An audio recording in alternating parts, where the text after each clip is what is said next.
બીબાસારે નામક એક રાજા થઈ ગયા. એમણે એમના રાજ્યમાં હુકમ બહાર પાડ્યો કે રાત્રિના સમયે કોઈએ પણ દીવા સળગાવવા નહીં. જો આવું કોઈ કરશે તો એમણે નગર છોડવું પડશે અને જંગલમાં જતા રહેવું પડશે.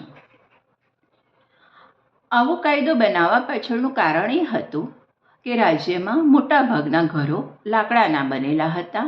આથી કોઈ અનહોની ન થાય એ માટે આવો કાયદો રાજાએ બનાવ્યો. એક વખત એવું થયું કે રાજાના મહેલમાં જ દીવો સળગતો રહી ગયો અને આગ લાગી. રાજા નગર છોડી અને જંગલમાં ચાલ્યા જવા માટે તૈયાર થયા. પ્રજાએ એમને ખૂબ રોક્યા. પ્રજાએ કહ્યું કે કાયદા નિયમો એ બધું પ્રજા માટે હોય છે, રાજા માટે નથી હોતું. તમારે નગર છોડીને ચાલ્યા જવાની જરૂર નથી, તમારે જંગલમાં જવાનું નથી. પરંતુ રાજા માન્યા નહીં. એમણે નગર છોડી દીધું અને એ જંગલમાં જતા રહ્યા.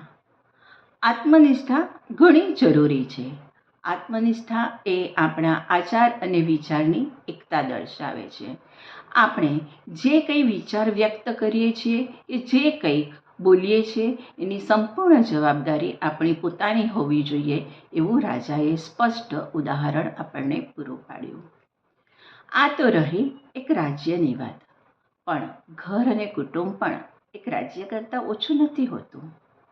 આપણે આપણા સંતાનો પાસે કે આપણી નવી પેઢી પાસે જે કંઈક ઈચ્છતા હોઈએ, જે કંઈક કરાવવા માંગતા હોઈએ અને એ માટે જે કંઈક નિયમો લાગુ પાડીએ, એનું પહેલાં તો ઉપયોગ અને પાલન આપણે પોતે જ કરવાનું હોય છે.